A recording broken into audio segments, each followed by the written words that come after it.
What up? This is Robert Ory. Ory, three-pointer. Buries it. You might know me as Big Shot Bob. To Ory for three. Oh, unbelievable. This guy is off the charts. What's going on, Big Shot Bob? Robert Ory from downtown. One more time on the road. It's the Big Shot Bob podcast. B-Dog Brandon Harper. My name is Rob Jenners. Live from Wine Country is seven-time NBA champion Robert Ory. I got questions from listeners, man. I got a few leftover topics from the show earlier this week. I want to start with this question from Dean because you have this at the ready. I got to go back and look mine up. But Dean shot me a note on Twitter or X or whatever it's called. What two teams from the East and West do you guys have surviving the play-in and advancing as your 7 and 8 seeds based on the picks you made last week? So we would have to look back and see what were the picks that were made last week. You have a list on you somewhere. I have my list. What do I do with my list now? You lost. I can't find my list. You lost your list. Let me see. Yeah. This has gone south terribly. Here's my list. You got it? Okay. Who do you have? The Nuggets. Okay. And probably Sacramento. As your play-in teams that survive. My play-in teams, yeah. Okay. From the West, what about the East? From the East is going to be the Bucks and the Sixers. That's an easy one. See, I had Sixers and Miami as my play-ins in the East. In the West, I got to go back and look to see what I had. I had the Suns making it. No, I had the Suns on the outside. I had the Suns. You had Suns on the outside. Yeah. And I think I had the Rockets out there too, and I think I'm going to roll with that. I think it's Suns and Rockets. No, you had I didn't have Houston making it, did I? I think you had Dallas or the Lakers. Oh, that's right. I was split. Well, then if that's the case, if the Lakers are on the outside going in, no, I'm going to go Dallas. All right, I'm going to go Dallas and Phoenix. Are my plans. All right, the West, I have the Lakers and Dallas. And then in the East, I'm going to take the Hawks. Oh. And apparently that Giannis trade went through. Good job. nice job, Hawks. Nah, that Giannis trade went through. We wouldn't be. You'd still be a player. I'm gonna go Hawks and. Who didn't I have? Oh, you know what? I might need my East. I might have to change because then what's his name is hurt, right? For the Magic? Oh, Banchero, yeah. Yeah. I mean, a lot of us can be changing. Yeah, he might have to change that one. What other team do I believe in the East? Besides the Hawks? Bucks. I was gonna say. I mean, no, the Bucks were Bucks were one of the 6 teams I had in the playoffs. I thought you had the Bucks making it. I'm gonna go. Did you get the Knicks in there or no? No, he did the Sixers for him. I'm gonna surprise some folks with this. And I don't know why I'm going here, but they're in a place right now in which they're decent. If you say the Chicago Bulls. No, I'm gonna say the Brooklyn Nets. Oh, okay. Hey, man, give me some of that peyote you smoking. I was at the Brooklyn Nets. Yeah. Hey, I would respect you more if you'd have said the Pacers, man. But come on, man. How's Rob and Nepa and you're drunk? How'd that happen? The Brooklyn Nets. How'd that happen? The Brooklyn Nets. Get your ass out of here. All right, let's move on to Michael Porter Jr. What the hell wrong with you? The hell you talking about? Where's Kwame when you need him, man? The hell you talking about? That's what I'm saying. All right, let's move on to Michael Porter Jr. So when the Nuggets won the championship in 2023, there was a lot of chatter about this could be the start of the Nuggets dynasty, right? This is going to be it. And then Michael Porter Jr. says to ESPN this week, quote, "If we don't win it this year, we all know we might have to break it up." Now, on paper, I don't think that happens because you have too many commitments that are locked up. Jamal Murray until 2029, Jokic until 27, Michael Porter Jr. himself locked up till 26, and then Aaron Gordon through 2029. So I don't know if they blow it up as much maybe they try to unload some of this stuff and rearrange some pieces, but I don't think it's a straight blow up. Do you? No, I don't think so either. You might get your coach fired, but yeah, I don't. The biggest problem with the Denver Nuggets is they didn't value their pieces. You value their stars, but they didn't value their pieces. And I think their pieces, that full core right there, they're pretty damn good. You just need to get some good assets, and that's gonna be a problem going into Denver because do guys really want to go fucking play in Denver? So. It's like, I think from they're what perspective? fine. From the city or from the idea that you may not see the basketball? It's fucking cold there, the city. Okay, so you're taking more of an aesthetic, you don't want to. Okay. It's nothing to do, so they're gonna have There's to find nothing someone. to do in Denver? Dude, for black folks ain't shit to do in Denver. We gonna go skiing. Oh. No, okay, all right. I'll give that to you. That's fair. They can get high all day. I'm totally kidding. You go watch the football game, man. Something like that, I was going watch to the say, Avalanche, weed but- is legal in Denver. Come on, there's got to be something to do. If weed is legal, there's always something to do. I'm just saying. Yeah, I just think for me, it's just like, even though Denver has a great coach, I would love to play for Mike Malone. I just think it's not a destination city, But who knows though? Everybody has a reason going to play where they go to play. So, But I think that if you're a piece, for instance, that's what you said, they're looking for pieces. If you're a piece, don't you want to go somewhere that's Denver is a contender. yes, Even if they're not playing great at the moment and then they're struggling and they're like, because of that, you're going to walk in somewhere as a piece and go, okay, we got a legit shot. yeah, because if you look at this Denver team, they get like a two guard or a point guard, move Jamal Murray to the point, to the two. They got the pieces. They got a nice 4. They got a nice 5. They got a nice 3. They just missing like that bench, that second piece. They're missing, what But KCP I think that's an brought to the achievable team. piece, right? Yeah, That's something you can go get.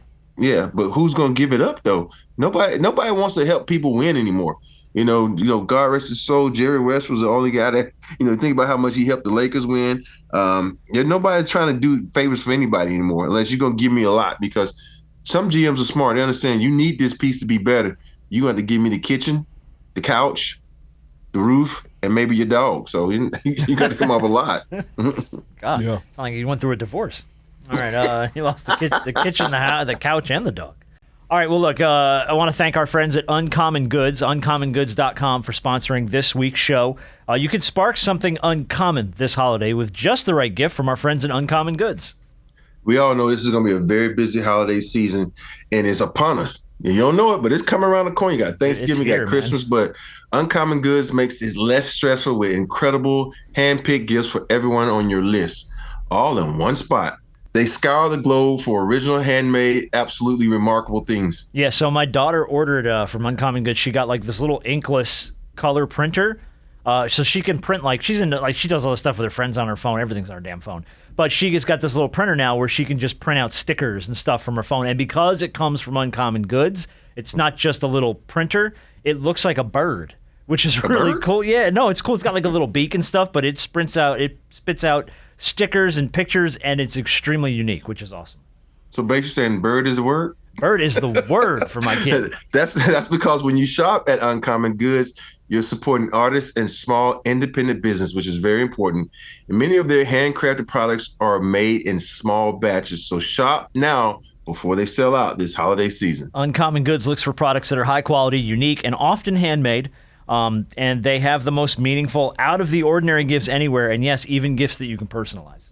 And with every purchase you make at Uncommon Goods, they give back $1 to a nonprofit partner of your choice. That's so important. Nonprofit, your choice. They donated more than $3 million to this date. Love that. Good for those guys. Get your 15% off of your next gift if you go to uncommongoods.com/bigshotbob. That's uncommongoods.com/bigshotbob for 15% off. Don't miss out on this limited time offer. Uncommon Goods, we're all out of the ordinary. And on this show, that absolutely holds true.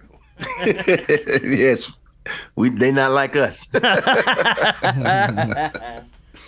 All right, question from Jay. Rob, there's a couple guys I've heard you mention in the past that are both off to strong starts this season. Buddy Hield has been killing it for Golden State.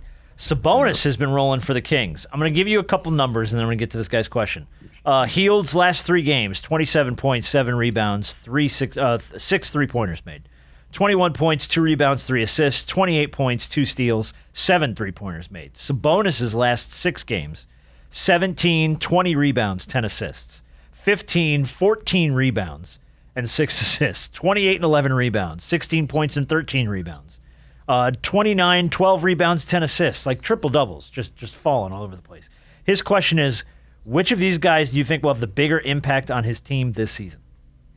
I think Buddy Hield, because if you really look at it, Buddy Hield is a splash brother in the making. He's been there. He's been leading the league in three-pointers since he got in the league, and I think he fits in that system perfectly. And that's one of the things that sometimes coaches don't understand players. When he was at the Sixers, I didn't think the coach understand how to get this guy shots. And the smart coaches adjust their systems to the players, not the other way around, make the players try to adjust to the system. And that system that they have in Golden State, where you run around and Draymond sets picks and you go to the three-point corner because everybody's worried about Steph, you benefit from that. And Buddy Hield is in a situation where he can benefit. And I think if you look at Sabonis is basically right back in where he was last season, being a facilitator, doing stuff like that. He should have been an all-star last year. He's in the same situation. I don't think as far as growth-wise, I think they'll be a little bit better than they were last year, even though they're not starting out like I thought they would. But I think Buddy Hield is the key to that. That's why Golden State has only lost one game right now, because Buddy Hield is that splash brother they've been missing. What do you think, Hart? Yeah, I think adding that other shooter. We always talked about when Buddy Hield was, when he was in Indiana, he was going to be highly coveted because of his ability to shoot. Mm-hmm. And when you have another guy on the floor, you no longer have Klay Thompson. He's now in Dallas. So you're adding another shooter, a guy that is younger than Klay. He may not be as dynamic as a shooter. Obviously, Klay is a once-in-a-lifetime type of dynamic shooter. But Buddy Hield is a hell of a replacement. And so he may not, when Klay was in his prime, he may not necessarily play the level of defense Klay played, but the way that he can stretch the floor and the way that he can garner the attention that he can because of his shooting ability, it really helps that squad, and it really helps Steph out, because you know what Steph can do. But now if you're going to want to double and quadruple team me, now I got another guy on the floor that can knock down shots consistently, so now I got to keep you honest. And that's what he does. I've always liked Buddy Hield, man. Yeah. As far as just flat out being able to shoot it, the kid can shoot that thing. I think you said several times the Lakers should have gone out and got him. You've said that on this show many times. Yeah. Question from Matt. Rob, what do you think about Baron Davis's comments last week that, quote, a Doc Rivers team is a beatable team? I don't give a fuck about how much talent they got. Oh, it's cold, man. Hey, that's cold, but you hate to say this about a brother, but man, think about it. Most games lost up 3-1. It's just, come on, man. It's like at the end of the day, you think about it. When's the last? It's like coach of the year, his first year, won a championship 30 years ago. But I just think if you really think, and you look at this Milwaukee Bucks team, they stay hurt, and they're not that good. They're not as good as they were a couple years ago. And I just think that system there. When you talk about blowing up teams, you need to blow up that system and then blow up that team, because it just ain't working. Yeah. If they pop Doc, does he get another coaching job in the NBA? Or he shouldn't. Is this it? We keep saying this every time. We said he shouldn't last time, and here he is. Yeah, but I feel like this has got to be it, right? The coach you fired was the stupidest. It was the stupidest thing, because players don't like to be disciplined. That's the stupidest thing ever. And then you was winning with this guy. Come on, man. Yeah, but it's Budenholzer. When they let Budenholzer. No, not Budenholzer. Dude after Budenholzer. Griffin? No. Please. Oh, my brain is failing. My brain is fried too. Yeah, too much wine. You have an excuse. I'm just stupid. No, you. All right, let's do this one. This is a weird one. We brought up the Warriors earlier. I thought this was interesting, worth mentioning. The Warriors have now won 14 straight games over the Houston Rockets. The Houston Rockets' last win against the Golden State Warriors was February 20th, 2020, a month before the pandemic started, 1,718 days ago. Since then, James Harden has moved on to 3 different teams, and Russell Westbrook has been on 4. What a weird fluke streak that is, though. Was there ever a team you played against that felt like you just couldn't freaking beat? Even though you were on good teams, it was like, but for some reason, we can't beat them. Adrian Griffin's who we was trying to think of. It happened when yeah. I was. It only happened once. That's when I was in Houston. The Seattle Supersonics owned us. We couldn't figure out how to beat them dudes, man. Sean Kemp, Gary Payton, Nate McMillan, Derek McKee, Deadlift Shrimp. I can go on and on. Deadlift Shrimp. There's a name I ain't heard in a long time. Hey, those guys were so hard to beat, man. And it's like, but if you go down the list of teams, every team has their nemesis. There's always certain teams. Like it was another team that used to give us trouble, and it was Minnesota when they had West, Persons. And it was just certain teams that gives you trouble, man. It's just how it is. You know, you think about San Antonio Spurs. They used to get in trouble with the Golden State Warriors. They was the number 1 seed. They got beat by them. You know, then they had their problems with the Phoenix Suns.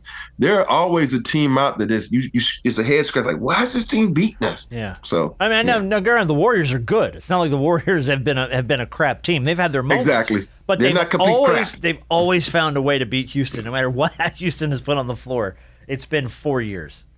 Since they've had more than that, 4.5 years since they've beaten the Rockets or beaten the Warriors. Right. It's weird. All right, last one, and then we'll wrap up shoot around this week. And by the way, if you ever have a question, forward it on. We'll ask it. We'll bring it up on the show. Thank you to everybody who sent them in this week. Higher or lower on Draymond Green text? Draymond said in his podcast this week he's going to get less than 10 technical fouls this season. He said less than 10, guaranteed. He's already challenged 4 calls and won all 4 challenges. Bovada has set the official line. He's minus 300 to get more. He's plus 200 to get less. So they're betting that he's going to get more. That's the favorite. More than 10. All right, what are you going to take if you had to put some money on the line?